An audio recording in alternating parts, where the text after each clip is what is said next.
So hello my dear friends, welcome back to my channel Let's Speak English. ફરીથી એ જ સિરીઝને continue કરીએ કે જે તમને હેલ્પફુલ થાય છે. Okay, so let's ready, let's speak without hesitation, let's speak without fear. Okay, so let's ready and speak with me. First of all કે આપણે એક સેન્ટેન્સ લઈએ અને પછી ડેઈલી લાઈફમાં યુઝ થાય છે એવા સેન્ટેન્સ બનાવી અને પ્રેક્ટિસ કરીએ. ઓકે, હું ક્વેશ્ચન કરું છું કે તમે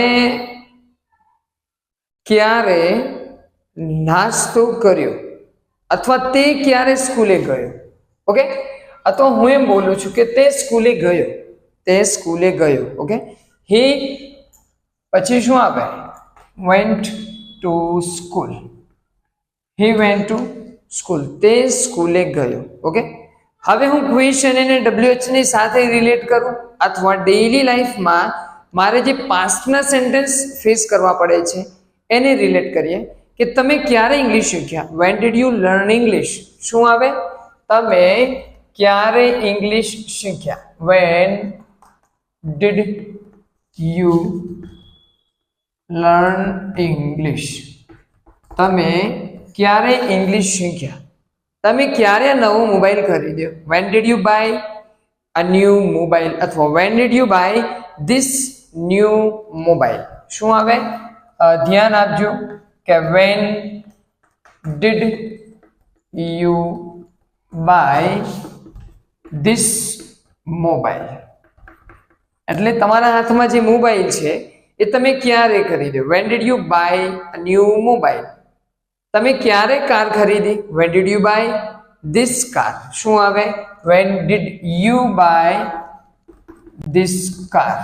ઓકે, તમારા પપ્પા ક્યારે ઓફિસ ગયા? When did you go your father to office? Understood કે કેવી રીતે પ્રેક્ટિસ કરવી? બિંદા સેન્ટેન્સ બનાવો, ભલે ખોટા પડે પણ તમારે શું કરવાનું છે કે મારી જોડે પ્રેક્ટિસ કરવાની છે, મારી જોડે બોલવાનું છે. ઓકે, તમે ક્યારે તમારું કામ પૂરું કર્યું? Van did you finish your work? ધ્યાન આપજો કે વેન એટલે સમય વિશે પૂછું છું કે તમે કયા સમય મોબાઈલ ખરીદ્યો, કે તમે ક્યારે તમારું કામ પૂરું કર્યું? તો શું આવે? When did you finish your work? Finish your work. Van did you finish your work? તમે અથવા તમારા પપ્પા ક્યારે માર્કેટ ગયા? When did your father go to market? શું આવે? ધ્યાન આપજો. When did your father go to market? હવે આના ઉપરથી તમે સેન્ટેન્સ બનાવી શકો કે તમારો મિત્ર ક્યારે ઘરે ગયો? તો શું આવે? When did your friend, when did your friend go to home? શું આવે? Go to home. ઓકે, તમારી મમ્મી ક્યારે ઘરે નીકળી ગઈ અથવા ક્યારે ઘરે જતી રહી? ઓકે, તો when did your mother go to home? Okay, તમારો મિત્ર ક્યારે સ્કૂલે ગયો? When did your friend go to school? Okay, તમે ક્યારે મૂવી જોયું? તમે ક્યારે મૂવી જોયું? Okay, van did you watch a movie? ધ્યાન આપજો કે આનો ઉપયોગ સાહેબ ડગલે ને પગલે થાય છે. ઓકે, દરરોજ આવા સેન્ટેન્સ જ પ્રેક્ટિસ કરવાની છે કારણ કે તમારો કોન્સેપ્ટ ક્લિયર છે પણ તમને બોલવામાં ડર લાગે છે. તો આવી રીતે પ્રેક્ટિસ કરો કે જે તમારો ડર દૂર કરે. ઓકે, તો શું ક્વેશ્ચન હતો કે when did your friend go to home? તમારો મિત્ર ક્યારે ઘરે ગયો? ઓકે, તમે આ નવા કપડાં ખરીદ્યા છે એ ક્યારે ખરીદ્યા? When did you buy this new cloth અથવા when did you buy this cloth? શું આવે? ધ્યાન આપજો કે when did you buy this cloth? Okay, તમે ક્યારે મૂવી જોયું? When did you watch a movie અથવા when did you watch this movie? Okay, શું આવે કે when did you watch this movie? તમે આ મૂવી ક્યારે જોયું? તમે સૈયારા મૂવી ક્યારે જોયું? When did you watch સૈયારા movie? Okay, તમે દંગલ ક્યારે જોયું? When did you watch Dangal movie? Okay, તમે ક્યારે કાર ચલાવતા શીખ્યા? When did you learn to drive a car? શું આવે? ધ્યાન આપજો કે થોડું ચેન્જ થાય છે અહીંયા. Van did you learn? તમે ક્યારે શીખ્યા ટુ ડ્રાઈવ અ કાર? શું આવે? Two drive a car. તમે ક્યારે કાર ચલાવતા શીખ્યા? When did you learn? તમે ક્યારે શીખ્યા two drive a car?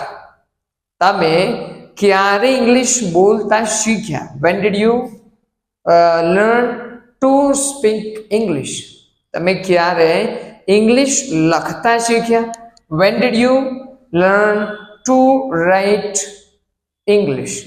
Understood? કે આ છે પ્રેક્ટિસની રીત. હવે સેન્ટેન્સ બનાવો કે હું બોલું છું કે તમે ક્યારે કપડાં બદલ્યા અથવા તમે ક્યારે કપડાં ચેન્જ કર્યા? Van did you change your clothes? શું આવે? When did you change your cloth? તમે ક્યારે માર્કેટ ગયા હતા? Van did you go to market? શું આવે? When did you go to market? Understood? કે સાહેબ આ છે પ્રેક્ટિસની રીત અને આ જ રીત તમને કોન્ફિડન્સ આપશે. ઓકે, તમે શા માટે સ્કૂલે જાઓ છો? Why did you go to school? Why થી ક્વેશ્ચન કરવાનો છે. હવે ઓકે, વેન નો કોન્સેપ્ટ ક્લિયર છે તમને? જો તમે વધારે પ્રેક્ટિસ કરવા માંગો છો તો એ કોમેન્ટ કરજો. ઓકે, તમે શા માટે તે સ્કૂલે ગયો? Why did he go to school? Okay, why did he go to school? તે શા માટે સ્કૂલે ગયો? તમે શા માટે ઇંગ્લિશ શીખ્યા? Why did you learn English? તમે શા માટે કાર ચલાવતા શીખ્યા? Why did you learn to drive a car? તો વાય નો ઉપયોગ ક્યારે કરવાનો? કે કંઈક વસ્તુની ઇન્ફોર્મેશન મેળવવી છે કે શા માટે. વાય નું ગુજરાતી શું છે? શા માટે અથવા તો કેમ. તમે નવો મોબાઈલ શા માટે ખરીદ્યો? તમારે શું કામ હતું નવા મોબાઈલનું? તો શું આવે? વાય. અહીંયા છે why did you buy a new mobile? તમે શા માટે નવો મોબાઈલ ખરીદ્યો? તમે શા માટે કાર ચલાવતા શીખ્યા? Why did you learn to drive a car? શું આવે? Why did you learn to drive a car? Okay, તમે શા માટે નવા કપડાં ખરીદ્યા? Why did you buy new clothes? Okay, why did you buy new clothes? Okay, તમે અથવા તમારા પપ્પા શા માટે માર્કેટ ગયા? તમારો મિત્ર શા માટે માર્કેટ ગયો? તો શું આવે? Why did your father go to market? Okay, તમે શા માટે બૂમો પાડી? Y did you shout? Y did you shout? શું આવે? તમે શા માટે બૂમો પાડી? Y did you shout? Shout એટલે શું આવે? બૂમો પાડવી. તમે શા માટે મૂવી જોયું? Why did you watch a movie? તમે શા માટે સ્કૂલે આવ્યા? Why did you come to school? તમે શા માટે હોમવર્ક કર્યું? Why did you finish your homework? તમે શા માટે મોબાઈલ ખરીદ્યો? Why did you buy a mobile? Understood? Why એટલે શું? કે કેમ અથવા તો શા માટે. તમે શા માટે ગીત ગાયું અથવા તમે શા માટે ક્રિકેટ રમ્યા? શું આવે? Why did you play cricket? તમે શા માટે ક્રિકેટ રમ્યા? તમે શા માટે હોમવર્ક કર્યું? Why did you do homework? Okay, understood કે વાય નું મિનિંગ શું છે? શા માટે અથવા તો કેમ. અને કોઈને કારણ પૂછવું છે તો તમારે શાનો ઉપયોગ કરવાનો છે? તો કે વાય નો. ઓકે ઓકે ફ્રેન્ડ્સ, સો હવે નેક્સ્ટ લઈએ આપણે વોટ. શાનો ઉપયોગ કરીએ? વોટ નો. ઓકે, સો કન્ટિન્યુ કરજો વિડીયોને કે તમે શું ખરીદ્યું.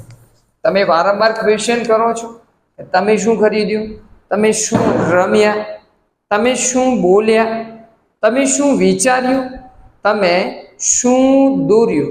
તો આ વોટ એટલે શું? કોઈ ક્રિયા વિશે જાણવા માટે આપણે કે વોટ નો ઉપયોગ કરીએ છીએ. What did you learn? Okay, તમે શું શીખ્યા? What did you speak? તમે શું બોલ્યા? What did you sing? તમે શું ગાયું? What did you buy? તમે શું ખરીદ્યું? તો અહીંયા તમારે શું કરવાનું છે? ચેન્જ કરવાનો છે. Okay, what did you learn? તમે શું શીખ્યા? What did you buy? તમે શું ખરીદ્યું? What did you sing? તમે શું ગાયું? તમે શું પહેર્યું અથવા તમે શું ખરીદ્યું? તો શું આવે? What did you buy? તમે શું જોયું? What did you see? What did you see? Okay, તમે માર્કેટમાંથી શું ખરીદ્યું? થોડું લાંબુ કરો સેન્ટેન્સને. What did you buy from market? શું આવે? What did you buy from market? તમે માર્કેટમાંથી શું ખરીદ્યું? તમે નાસ્તા માટે શું ખરીદ્યું? What did you buy for breakfast? શું આવે? What did you prepare? આપણે પ્રિપેર લખીએ. ઓકે, પ્રિપેર એટલે તૈયાર કરવું. તમે નાસ્તા માટે શું તૈયાર કર્યું છે? What did you prepare for breakfast? Breakfast. Okay, understood. તમે તમારા મિત્રો માટે શું લાવ્યા? What did you brought for your friends? શું આવે? ધ્યાન આપજો. What did you bring? What did you bring for your friends? Okay, what did you bring? તમે શું લાવ્યા? બ્રિંગ એટલે લાવવું. Okay, for your friends? તમારા મિત્રો માટે. તમે તમારા ફેમિલી માટે શું લાવ્યા? What did you bring for your family? તમે તમારા પપ્પા માટે શું લાવ્યા? What did you bring for your father? Understood કે વોટ મીન્સ કે એનું ગુજરાતી મતલબ છે કે શું. ઓકે, તમે ગઈકાલે શું રમ્યા હતા? Vote did you play yesterday? શું આવે? What did you play? Vote did you play yesterday? તમે ગઈકાલે શું રમ્યા હતા? સો ફ્રેન્ડ્સ, આ છે પ્રેક્ટિસની રીત કે તમારે શું કરવાનું છે કે રેન્ડમ એક સેન્ટેન્સ લેવાનું અને એ જ સેન્ટેન્સ લઈ WH થી બિંદાસ ક્વેશ્ચન કરવાના, રેન્ડમ ક્વેશ્ચન કરવાના. હું જેમ ક્વેશ્ચન તમને શીખવાડું છું એવી રીતે જાતે પ્રેક્ટિસ કરવાની છે. ઓકે, સો આપણે દરરોજ આવા સેશન કન્ટિન્યુ કરીશું. ઓકે, સો વિડીયો ગમે છે તો લાઈક, શેર અને કોમેન્ટ.